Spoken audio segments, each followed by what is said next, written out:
I'm Aubrey Sitterson, and this is SKALD.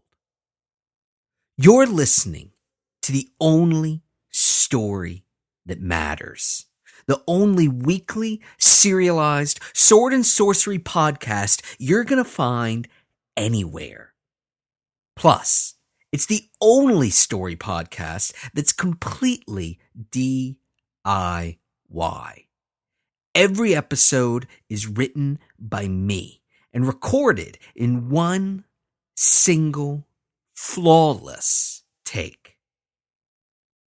This is the very first episode of SKALD's 7th cycle, which means that it's an even better place to start than normal.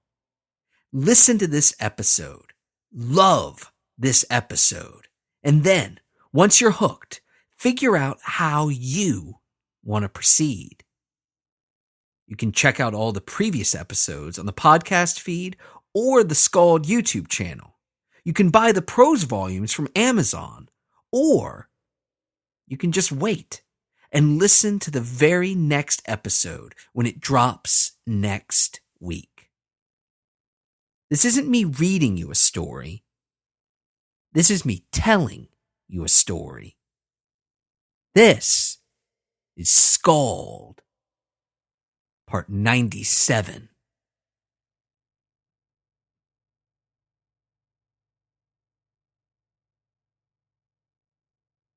Pyrrh looked out across the blasted landscape and watched the storm roll in. It would be a heavy one, a violent one. Angry clouds that reached down to scar the earth with bolts of crackling lightning. The kind of storm that had plagued his world for years, since before his birth, had tormented mankind there, in their home, in their rightful realm, throughout the dark times, the decades when the flames still devoured the earth and the ashes filled the sky, refusing to bring the rain that would wash away the ashes and douse the hungry flames. It was the kind of storm that had tormented man since the coming of the tyrant and the ruination that he brought with him. The tyrant had promised an end to the storms, had promised a return to greatness, ignoring the fact that it was because of him that the storms had come in the first place.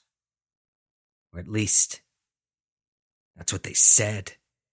The elders, those unfortunate enough to have survived into old age, they had shared their knowledge with Pyrrh since he was a skinny, hollow-eyed child. But none of it mattered. Not now.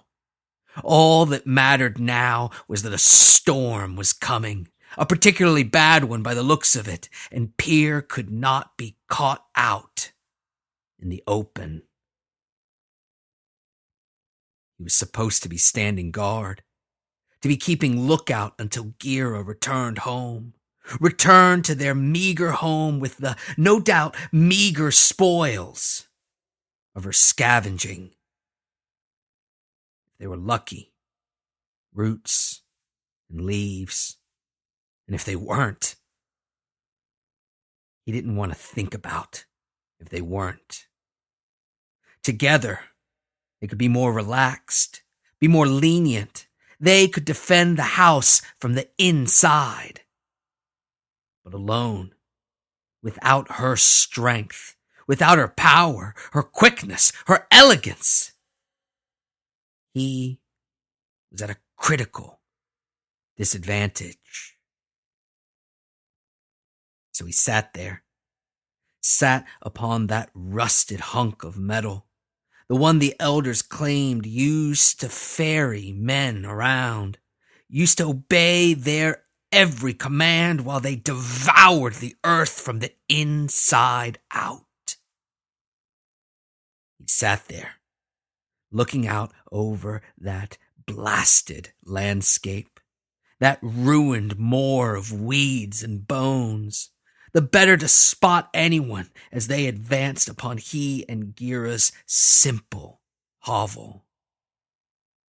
He sat there, clutching his blade, a long, thin piece of metal, its original source, its provenance, unknown.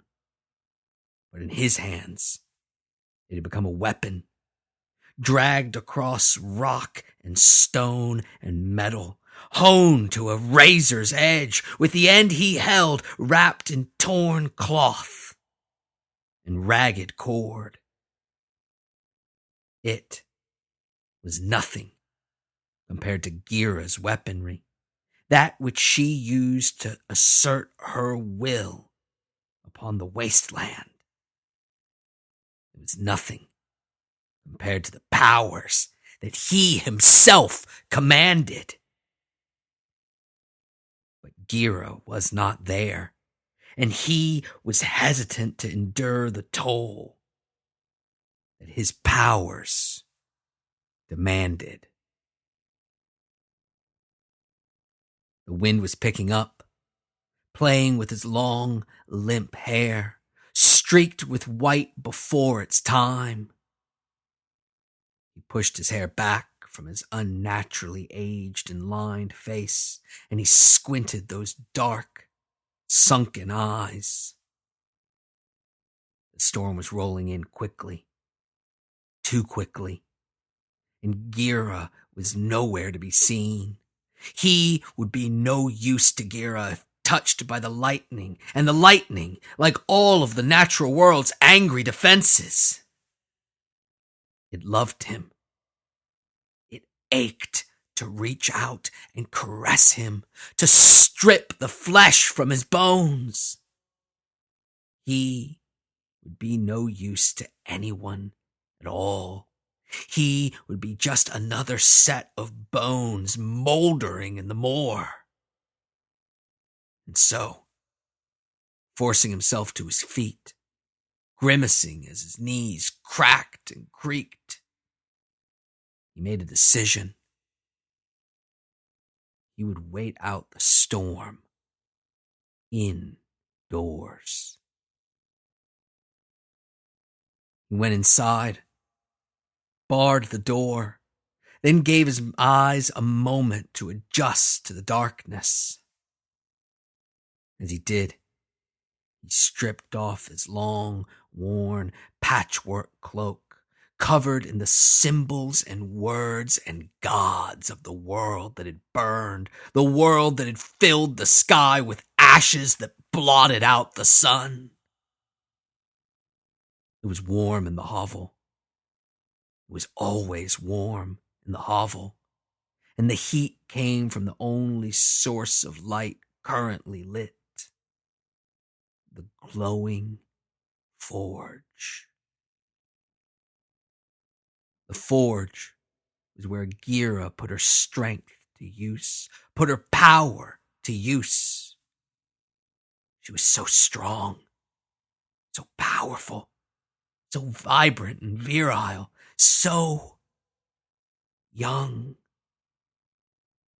Sadness filled Pyrrh's heart because he knew that she deserved better, better than the weary man that she had sworn herself to.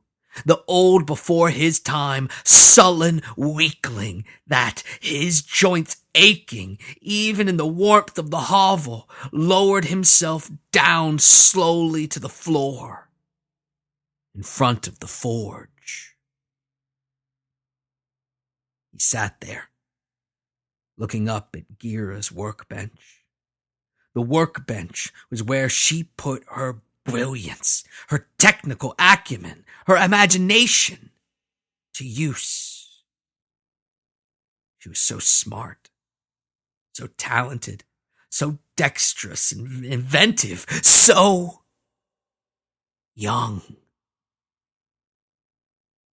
Pyrrh's heart ached as he thought of what she had given up by committing herself to him.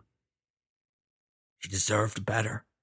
deserved better than the useless, simple fool whose only power, whose only strength, whose only brilliance came at such an awful, terrible cost. Pyrrh felt tears welling up in his eyes. Tears for Geera, tears for himself, tears for the lives they could have had and the world that had been ruined before they ever set foot upon it. He hated the tears, hated any sign of weakness, hated every sign of his copious weakness. So, sitting, hunched over upon the floor, he clenched his eyes shut, hoping to trap the tears inside until his misery abated, to only open his eyes when he was ready to once again look upon the hell that he had inherited. When he opened his eyes, the tears were gone. They had been gone for some time, gone for... He did not know how long, because he did not know for how long he had slept, sitting there, exhausted before that glowing forge. He had been lulled to sleep by the rumbling of the coming storm, undisturbed by the cracking and booming that had occurred throughout that blasted landscape. But now, his consciousness returned to him. He realized that the storm had been joined by another noise, as his ears filled with a pounding, with a scratching, with a screaming, and a screeching. He looked immediately to the door, to the old chunk of metal that barred it shut, and he saw it rattling wildly in its place, smashing against the wood of the door in a cacophonous racket, a violent noise that competed with the sound from without, a terrible, pained noise that could only come from the Malians. He leapt to his feet, or he tried to, but his legs, stiff from inactivity, lulled into a false sense of security by the warmth of the hovel. They wouldn't cooperate. So instead, he forced himself up, slowly, laboriously, panic-stricken as he watched the door shake and bend, threatening to explode under the Malian's tireless assault. As he stumbled forward, limping toward the door, his mind raced. He was trapped. And even if he wasn't, he couldn't abandon the hovel, couldn't abandon Geera's work, couldn't abandon their home together. Their plan would be ruined. Their lives would be ruined. Everything would be ruined. No, he had to do something. He had to stop them. But how? If he had been outside, there were rocks to roll down. There were flares to set off. There were any number of tactics to startle those poor, senseless, ignorant creatures, those driven mad by their world's disintegration, or perhaps those created as a mockery of the nobility that mankind still falsely pretended to. If he had been outside, he could have scared them off, could have urged them off in pursuit of easier prey. He could have handled things without his magic. But now, trapped in the hovel, trapped there alone, the only thing there to protect Geera's work, to safeguard Geera's plan, he had to do something. He had to. But his magic... He shuddered to think of what it would cost him. of what it had cost him already, of the youth, of the vitality it had robbed him of the joy and the freedom that it had robbed Geera of. Could he warrant it? Could he justify it? Could he? Standing there, paralyzed by indecision, suddenly, the decision was made for him as the simple door exploded inward, nearly colliding with Pyrrh. And in its place stood 7 of those cursed, agonized creatures. The Malians. They were all different. Some more human than others. Some, in fact, could have passed for human if it wasn't for the horrible howls that came from their slack-jawed mouths, and for the way their bodies hunched and quivered and shook in nervous rage and agitation. But others looked to have nothing human left in them at all, with bodies covered in stone and wood and metal, or perhaps made entirely of those foreign substances. For some, the only thing human left about them were those eyes, the ones filled with an omnipresent agony, an appeal for death, a plea for the inky black void of nothingness to come and spirit them away. It was not what Pyrrh would have wished for. In fact, he hated himself for allowing it to come to pass. But nonetheless, Pyrrh would do his best to oblige those poor, miserable, mindlessly destructive creatures. Though he was outnumbered, dreadfully outnumbered, and cornered within an area too small for swordplay, he drew his simple, handcrafted blade, and he bolstered himself for combat. Pyrrh was ready, as ready as he could be. Though his body had aged before its time, it was not devoid of skill, not devoid of the dexterity needed to wield such a blade as that which he found himself wielding.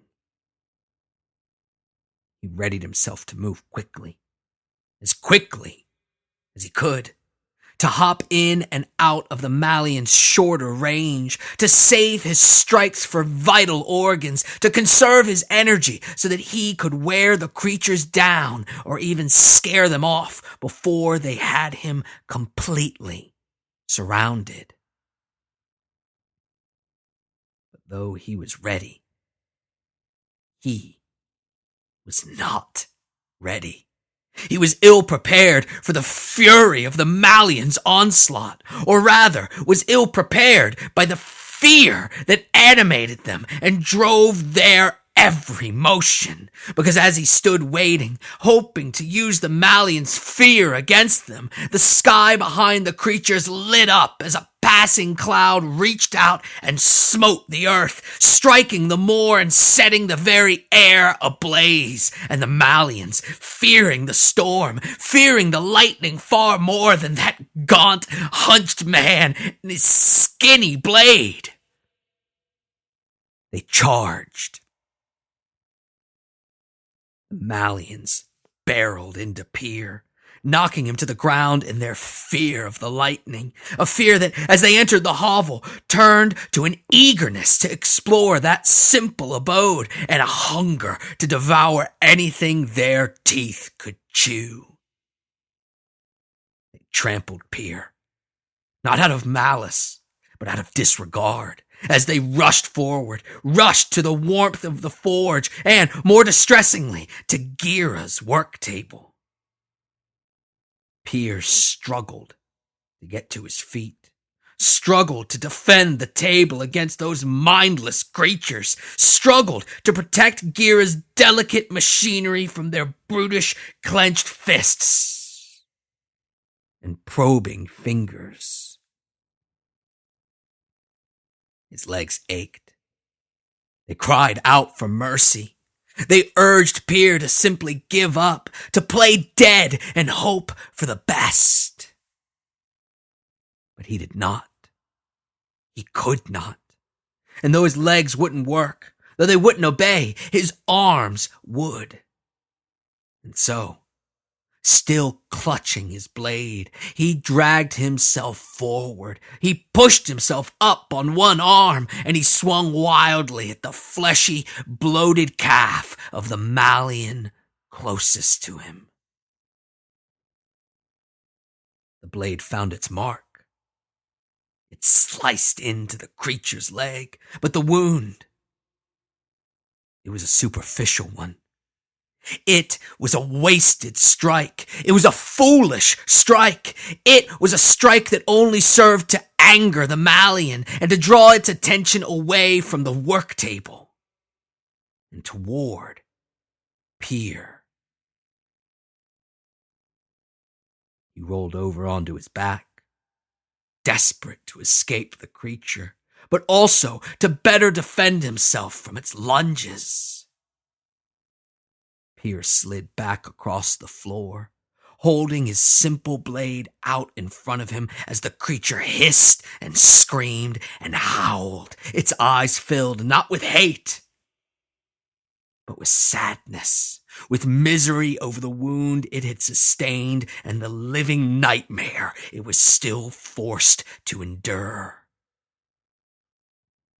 But though its eyes were filled with sadness, the Malian's body was filled with rage, and it lashed out, striking Pyrrh's blade with the palm of its hand.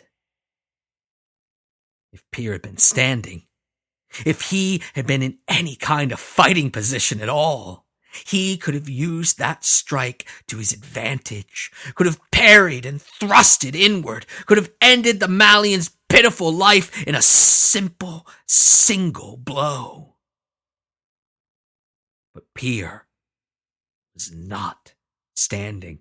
He was lying upon the ground, tired, exhausted, beaten, and terrified, and as a result, his blade was knocked loose from his grasp and sent clattering across the hovel.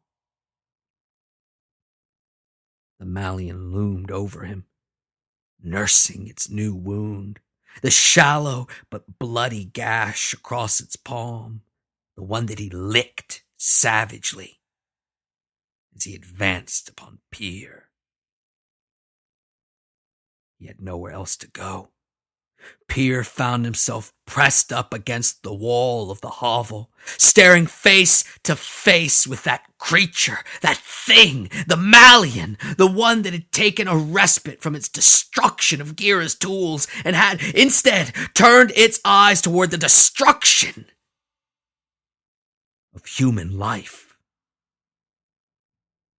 Pyrrh looked up into the Malian's eyes, into those pools of agony, and he felt his own eyes pool with tears.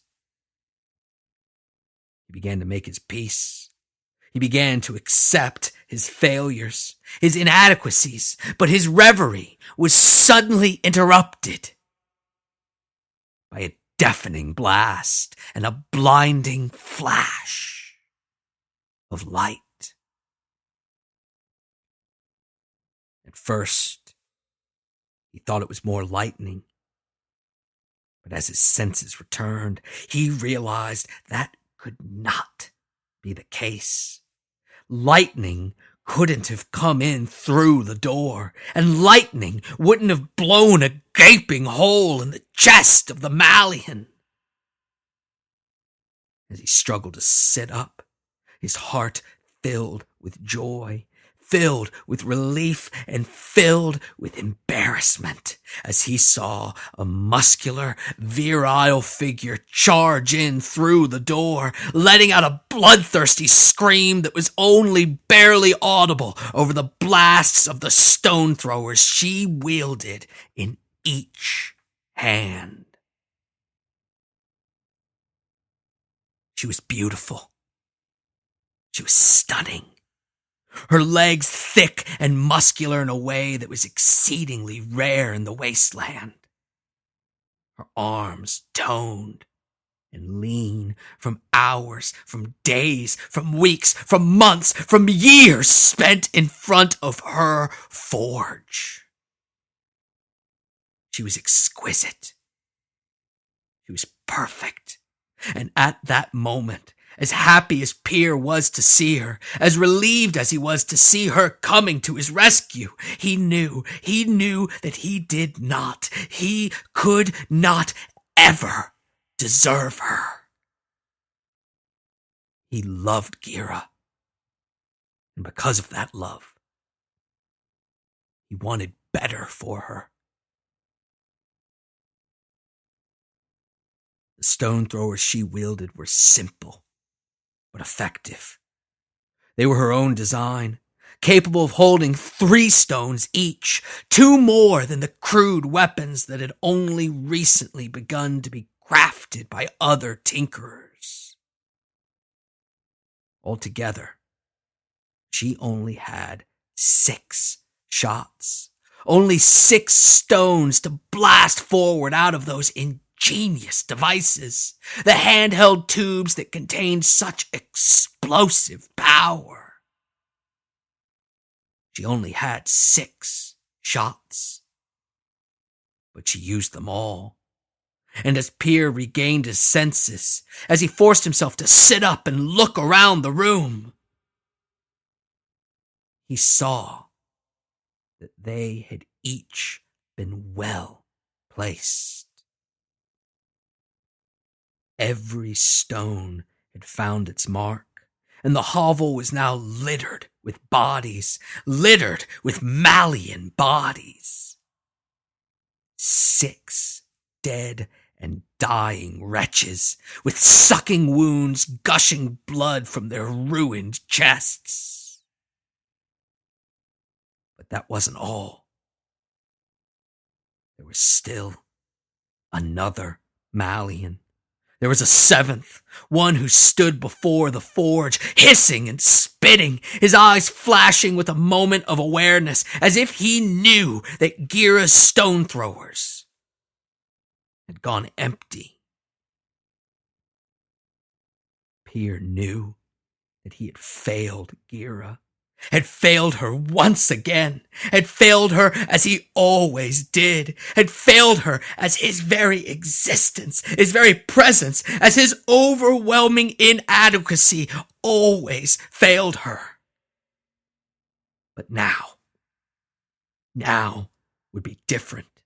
Now he would show her his value, show her his worth. He would remind her of why she had first loved him, of why she had pledged herself to him, of why, together, they had dared to dream of their dangerous plan. He had decided he would use his magics, the cost be damned.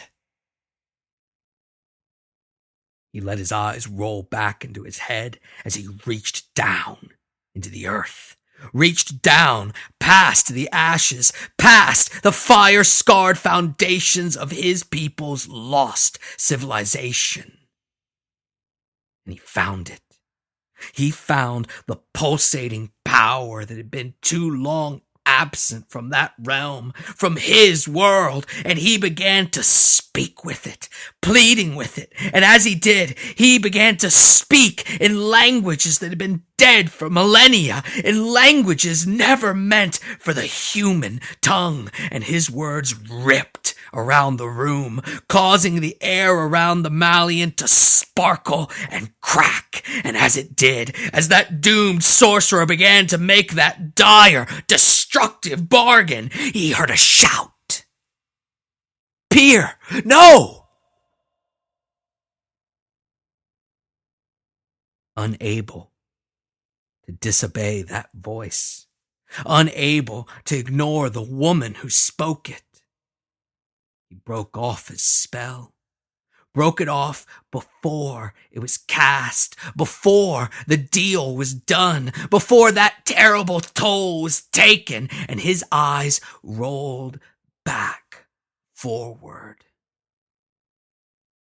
He returned to the real world in time to see Geera wielding the hammer she used to pound metal, to create her weaponry. He saw her use it instead to destroy, to banish life from the Malian's head in one single devastating blow. Pyrrh struggled to his feet, embarrassed, ashamed, and he struggled to find his words, struggled to express the misery he felt, the self-loathing that consumed him. Geera, a storm came and I'm sorry. I've let you down. Again. Geera dropped the hammer, letting it fall to the ground with a dull, wet thud. Pyrrh, stop. Pyrrh limped toward her, but he was overly ambitious and exhausted. He collapsed, only barely making it to Geera and her toned, muscular arms. I wish you'd let me help. I still can. Geera smiled sweetly, her teeth a flash of white in her perpetually soot-stained face. You will. You will. We'll have need of your magics yet, my love. Geera righted an overturned chair, the wooden seat that best eased Pyrrh's aching joints.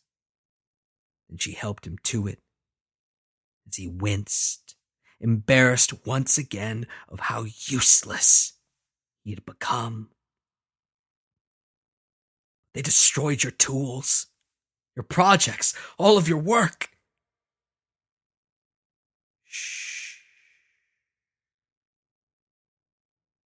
She kissed his lips to silence them. It's not important. What is important is making sure that you are still here, that you are still with me. Her countenance darkened. That you're by my side as I slay the tyrant Maul.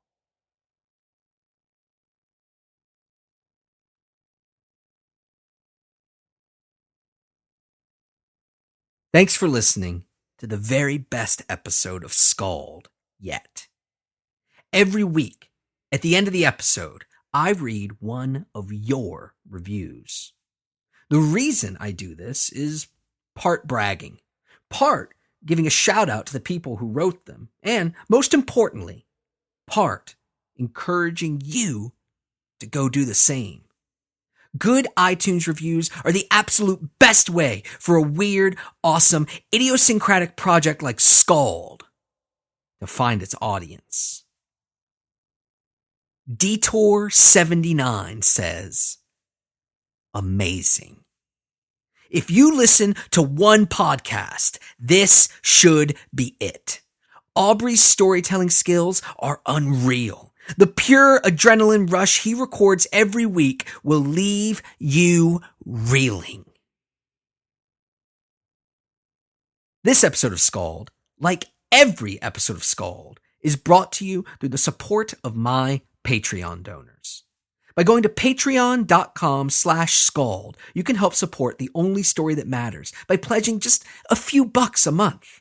And best of all, by pledging, you get access to a slew of rewards, including 6 brand new ones. For instance, at the $2 level, For only $2 a month, I'll ask you some questions, and then I'll give you some personalized recommended reading. The kind of books or comics or whatever that I love, and that probably have gone a long way to influencing the only story that matters. If you're interested in this reward or any of the many others offered on the site, please head to patreon.com/skald today to sign up and help keep the only story that matters going strong. For more information on me, the SKALD prose volumes, my comic book writing, including the ongoing G.I. Joe series that I write for IDW Publishing, for signed copies of my work, my wrestling talk show Straight Shoot, my bio, contact information, social media, and more, get yourself to aubreysitterson.com. Finally, it's weekly recommendation time. A couple years ago, I fell in love with the New York black metal band, Black Anvil, after seeing them play a show with, I think, Kvelertak. Don't quote me on that, though. Either way, they finally got a new album, and it's called As Was. And guess what? It's amazing. I love it. It's black metal, so it gets kind of hard and evil, but the band is also utilizing more clean vocals than ever before, and there's some seriously heavy grooving going on there too, which makes it much, much more accessible than their previous albums, which are also amazing. Check out Hail Death as well if you dig As Was. Plus, for you hardcore fans, the band itself, Black Anvil, is made up of former members of Kill Your Idols, the 90s hardcore band. Check out As Was by Black Anvil. ASAP. Thanks for listening. I'll talk at you next week.